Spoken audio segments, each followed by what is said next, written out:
दोस्तों बात करने वाले हैं हेरिटेज फूड स्टॉक के बारे में। देखा जाए तो स्टॉक के बारे में ना दो सबसे इंपॉर्टेंट चीज बताने वाला हूं। देखो, अगर वो दो चीज अगर आप बारीकी से समझ जाते हो तो समझ लो आपने उस स्टॉक की 60 से लेके 80 या 90% तक जो डीप फंडामेंटल एनालिसिस है वो मात्र इस शॉर्ट वीडियो में आपने कर डाली। देखो, स्टॉक के मैं पिछले 5 साल के रिटर्न के बारे में बताऊंगा कि भाई पिछले 5 साल में स्टॉक ने कितना रिटर्न यहाँ पे दिया है, जिससे आपको एक अंदाजा मिलेगा। यहाँ पे एक पैटर्न मैं आपको दिखाने की कोशिश करूंगा, यहाँ पे एक आइडिया आपके साथ शेयर करने की कोशिश करूंगा कि भाई ये स्टॉक शॉर्ट टर्म में ज्यादा प्रॉफिटेबल है या फिर लॉन्ग टर्म में ज्यादा प्रॉफिटेबल है, या फिर ऐसे कौन कौन से टाइम ड्यूरेशन से जहां पे आपको स्टॉक में भर भर के गिरावट या फिर लॉस देखने को मिल सकता है, या फिर मैक्सिमम स्टॉक में आपको कितना ज्यादा रिटर्न देखने को मिल सकता है। और दूसरी जो सबसे इंपॉर्टेंट चीज है वो है स्टॉक के होल्डिंग पैटर्न के बारे में। देखो, स्टॉक का होल्डिंग पैटर्न है, देखो होल्डिंग पैटर्न कैसा होना चाहिए वो मैं आपको थोड़ा सा पहले बता देता हूं।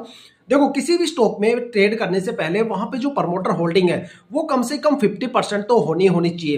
देखो, मैं बेसिकली उसी स्टॉक में ट्रेड करता हूं जहां पे मुझे प्रमोटर होल्डिंग 50% या उससे ज्यादा मिलती है। अगर किसी भी स्टॉक में प्रमोटर होल्डिंग 50% से कम हो जाती है तो वहां पे प्रमोटर की होल्डिंग जल्दी डाउन होने के चांसेस हो जाते हैं, वहां पे रिटर्न गिर जाते हैं और स्ट्रेस लेवल बढ़ जाता है। और अगर दूसरी सबसे इंपॉर्टेंट चीज जो होती है वो होती है भाई एफआईआई की होल्डिंग। देखो, एफआईआई की होल्डिंग किसी भी स्टॉक में कम से कम होगी, वहां पे गिरावट कम होगी। जिस स्टॉक में एफआईआई की होल्डिंग सबसे ज्यादा रहेगी वहां पे फ्लक्चुएशंस और टाइम आने पे गिरावट भी आपको सबसे ज्यादा देखने को मिलेगी।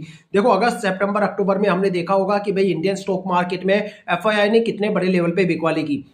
देखो, एफआईआई का मतलब होता है फॉरेन इन्वेस्टर्स, वो इन्वेस्टर्स जो इंटरनेशनल और ग्लोबल मार्केट में इन्वेस्टमेंट करते हैं। जब उनको पता चलता है कि भाई वहां पे गिरावट का सिलसिला शुरू हो गया, वो यहाँ पे बिकवाली करना शुरू कर देते हैं। इसलिए प्रमोटर की होल्डिंग ज्यादा से ज्यादा देखो और वहां पे एफआईआई की होल्डिंग कम से कम। अगर मान लो कोई स्टॉक ऐसा है जिसमें प्रमोटर की होल्डिंग 70, 80 या 90% के आसपास है तो समझ लो वो स्टॉक मल्टीबैगर भी बन सकता है और आने वाले टाइम में एक अच्छा खासा रिटर्न आपको देगा, क्योंकि प्रमोटर कंपनी के साथ लॉन्ग टर्म तक रुकते हैं। यहाँ पे हेरिटेज फूड स्टॉक के बारे में देखो, अगर मैं इसके पिछले 5 साल के रिटर्न बताऊं तो भाई यहाँ पे अगर आपको मिनिमम रिटर्न अगर गेन करना है तो स्टॉक को कम से कम 9 महीने के लिए तो कम से कम होल्ड करना पड़ेगा, क्योंकि स्टॉक ने 9 महीने में 47.5% के करीब रिटर्न दिया है। 1 साल में स्टॉक ने 51% के करीब रिटर्न दिया है। 2 साल में स्टॉक ने 140% का रिटर्न दिया है। 3 साल में स्टॉक ने 121% के करीब रिटर्न दिया है। 4 साल में स्टॉक ने 204% के करीब रिटर्न दिया है और 5 साल में स्टॉक ने करीब यहाँ पे 153% के करीब रिटर्न दिया है। देखा जाए तो 1 मंथ से लेके 6 मंथ तक यहाँ पे अच्छी खासी गिरावट हुई है। 4% से लेके 21% के आसपास गिरावट दर्ज हुई है। तो देखा जाए तो स्टॉक का जो रिटर्न है लॉन्ग टर्म में ज्यादा है।